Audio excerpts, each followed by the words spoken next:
he tried to speak in court. The microphone was taken away. Days later, he was sentenced to 10 years in prison. What happened next would change his life forever. Han Shu once worked as an international businessman. He spoke 4 languages and traveled around the world. But after he began practicing Falun Gong in the late 1990s, his life took a very different path. In Part 1, we saw how he was arrested and interrogated. What followed next would last for an entire decade. While he was being held in detention, Han Shu says he learned something troubling. His case had already been classified internally as one of the county's major cases. According to his account, authorities from multiple departments had already discussed the outcome before the trial even began. Before the hearing, a lawyer was assigned to provide what was described as legal assistance. Han Shu asked the lawyer a simple question. Could he defend him as innocent? The lawyer replied that he was not allowed to make such a defense.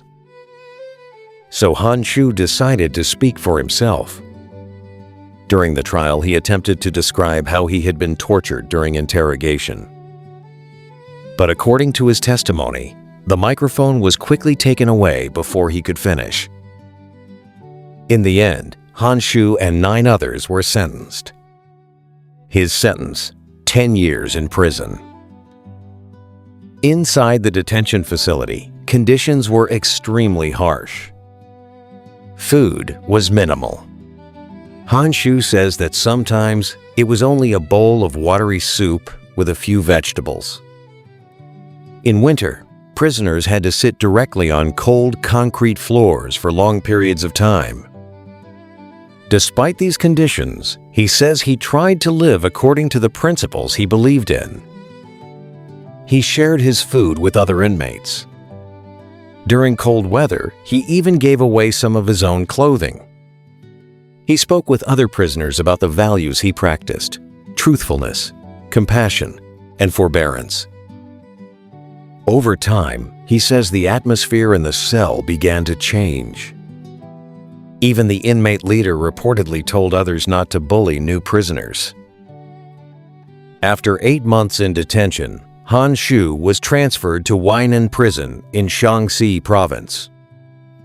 The facility was known for housing inmates serving very long sentences.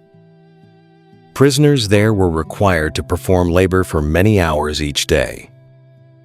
According to Han Shu, some were assigned to produce industrial equipment.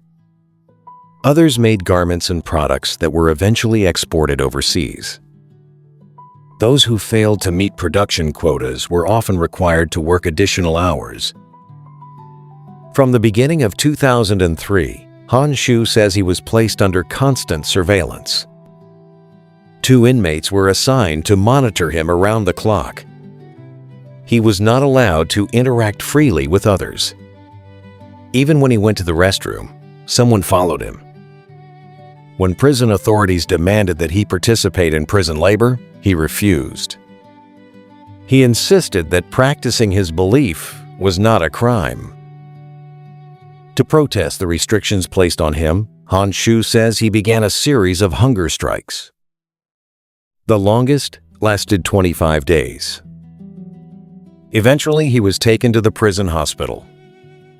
There, a doctor quietly warned him that force-feeding could be extremely painful. Han Shu told prison officials that if anything happened to him during force-feeding, his family would hold them responsible.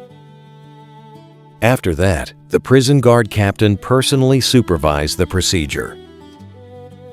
In 2006, prison authorities launched a campaign they called Transformation. Practitioners were pressured to sign statements renouncing their beliefs. These statements were sometimes referred to as the 3 declarations.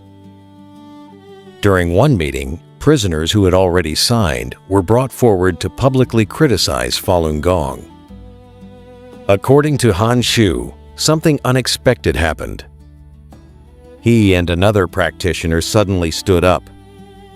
They shouted loudly, "Falun Dafa is good. Stop the persecution." The room fell silent for a moment. Then guards rushed forward. They covered their mouths and forced them to the ground. Han Shu says he lost consciousness. After that incident, he was taken to a special isolation area. Each cell was extremely small, only a few square meters. The hallway was dimly lit. A single camera watched every movement inside the cell. The toilet was placed directly beneath the camera. According to Han Shu, sunlight almost never reached inside. Later, he was moved again. 3 prisoners convicted of murder were assigned to monitor him. Every day, he was required to sit on a small stool from early morning until late evening. Videos criticizing Falun Gong were played repeatedly. He was given short breaks every 90 minutes. But he was not allowed to leave the room. When officials asked him to write reflections about the videos, he did something unexpected. Instead, he wrote about Falun Gong itself, about its teachings, and about the principles of truthfulness, compassion, and forbearance. Over 7 months, he says he wrote 84 essays.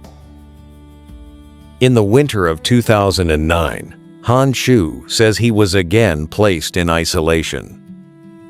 The floor was bare tile.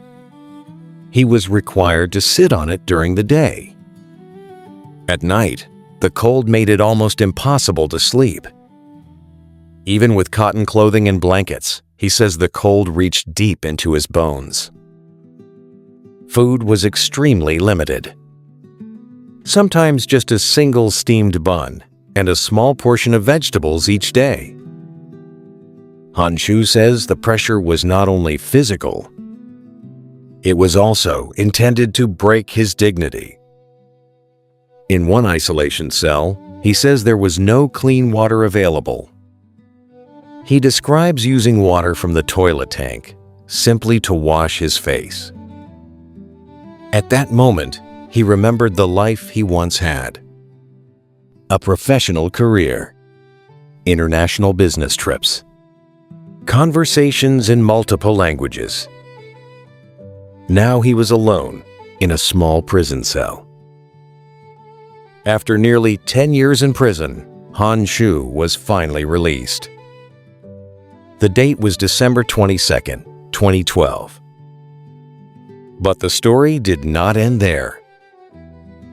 In 2017, he says he was detained again after speaking with people about Falun Gong. Police searched his home and confiscated personal items. He refused to sign documents that he believed were unlawful. After several days of detention, he was eventually released. But according to his account, he remained under surveillance.